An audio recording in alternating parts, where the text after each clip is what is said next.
Hey, what's going on, everybody? Welcome back to the channel. Today on this episode, we're on a new body of water we've never been to before, and so we're trying to find some fish.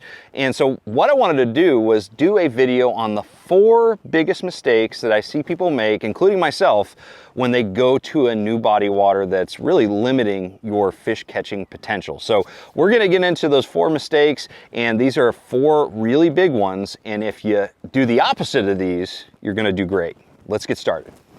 All right, so the very first mistake that I see everybody make at some point in time, including myself, and I still make this mistake from time to time, is when you go to a new body of water, the mistake is to fish the way that the locals do, to fish exactly the way that you're supposed to fish on that fishery. And what I mean by that is every single lake around the country, every single fishery has techniques and baits that tend to work really, really well and that are really well known. However, it's not very often that those techniques align with your strengths and the experiences that you have as an angler. And so it's really important to not get caught up in that dock talk, if you will, and you know what you should be doing. Because when you go to a new body of water, you want to start gaining some confidence, some momentum, and you can't do that if you're doing something that you're not comfortable with. So, for instance, I'm a shallow water power fisherman. I like fishing shallow water, dirty water, shallow cover, you know, fishing like chatterbaits, swim jigs, flipping and pitching, all that different type of stuff.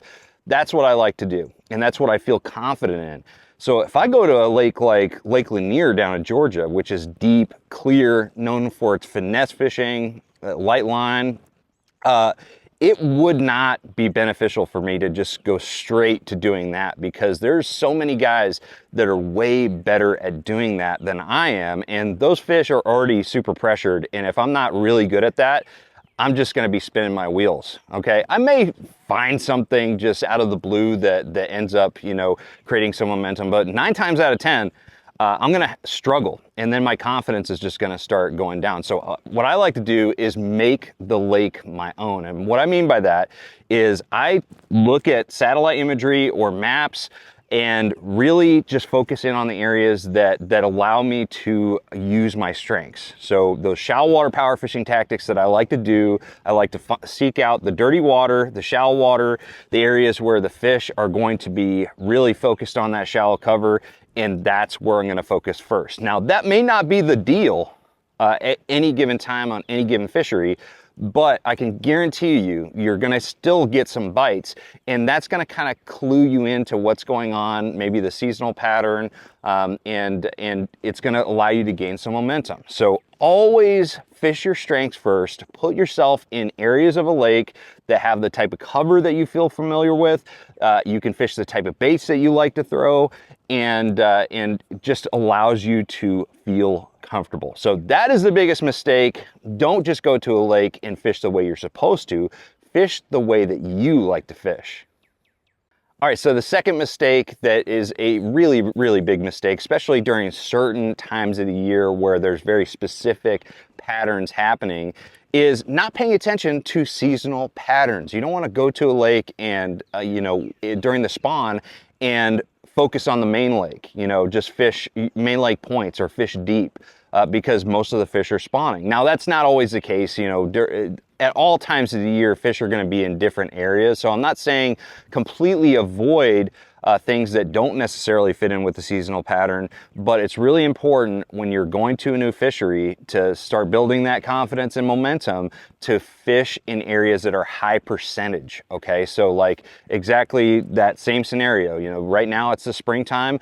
What I did on this lake that I've never been to before is I went into the backs of these creeks, this shallow water, looking for a good spawning habitat. And then once I start eliminating water, then I can start kind of experimenting in areas that maybe aren't necessarily, you know, fitting the seasonal pattern as much. You know, start looking at the secondary points first, and then kind of working my way out to the main lake. So it's a big mistake when you go to a new fishery not to pay attention to seasonal patterns. All right, so another really big mistake that people make is they tend to launch their boat You know, maybe it's the primary launch ramp, maybe you're fishing a tournament and that's where you're going to be launching out of.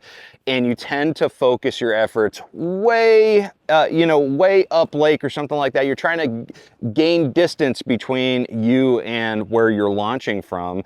But a lot of times that is the best area to catch fish. There's so many situations all around the country and all these different fisheries where around the launch ramp is where the fish are. And there's a lot of different factors that kind of work into that. You know, a lot of the time, those major launch ramps are where the biggest population of fish are, just because they're being transplanted. You know, tournaments are, you know, you have the weigh-ins and then they release the fish. So you have release fish in that area. So there's a lot of different lakes around the country that when I go to them for a tournament, I need to at least check out around the ramp. And that is a very, very clear pattern on a lot of fisheries, especially if you got a lot of tournaments on that lake and you have a lot of tournaments going off out of one specific launch ramp. I can't tell you how many times I've just put the trolling motor down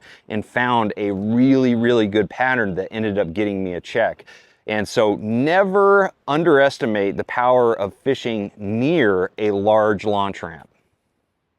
All right, so the fourth mistake that I think is a really, really big one, especially for fisheries like we see down in Florida, those natural lakes where the cover, the entire lake just looks great. There's vegetation everywhere. It just looks like it's bassy habitat. And the tendency for a lot of people, especially if you haven't fished down in Florida or really, you know, I'm picking on Florida, but really this is something that is a problem all around the country for any fishery. But people tend to really just automatically start slowing down and picking everything apart because it all looks good. And whenever you're doing that, you're really missing opportunities and you're not able to find the best areas on the lake, more than likely. You might get lucky and you might happen to fish, you know, slowly fish through an area that just happens to be the juice.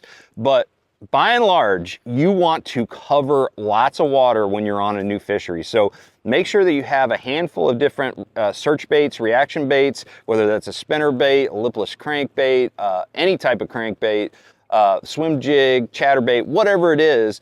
Have some baits that are appropriate for that fishery that allow you to cover a ton of water.